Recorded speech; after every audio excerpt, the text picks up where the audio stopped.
各位亲爱的朋友，大家好，咱即马过来介绍甲脚的动作相关的一寡代志咱首先要来介绍的这里，它的垮，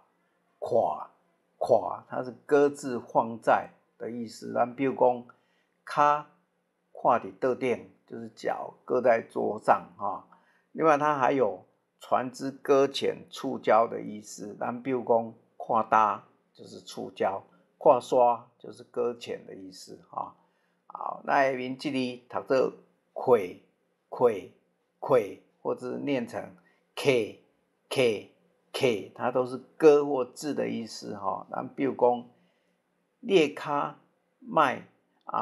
揢踮桌仔頂就是你的脚別放在桌上。另外一個字讀做它是置物的基架，咱譬如讲sann-á就是衣架子，tsheh-kè-á就是书架好，下面要来介紹這裡讀做行就是走，陸路或水路的前進，咱譬如講kiânn-lōo就是走路嘛kiânn-tsûn就行船嘛另外它也有動或指具體或抽象行進運轉的意思，咱譬如講錶仔定去袂行就是手表停掉不动了或者是说h-khì有在行，就是药效在运作或者是说kiânn-king就是月经来潮另外它还有比喻在交往的意思，但比如讲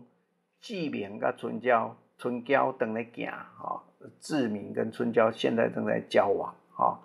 那另外有一个音读做行，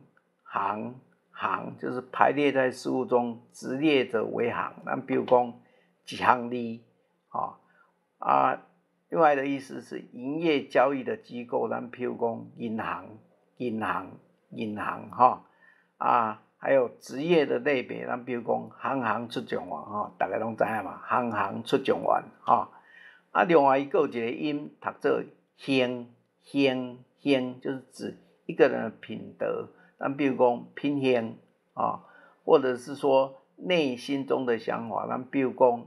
pháinn-lâng就是坏人的心眼特别多好，感谢咱大家。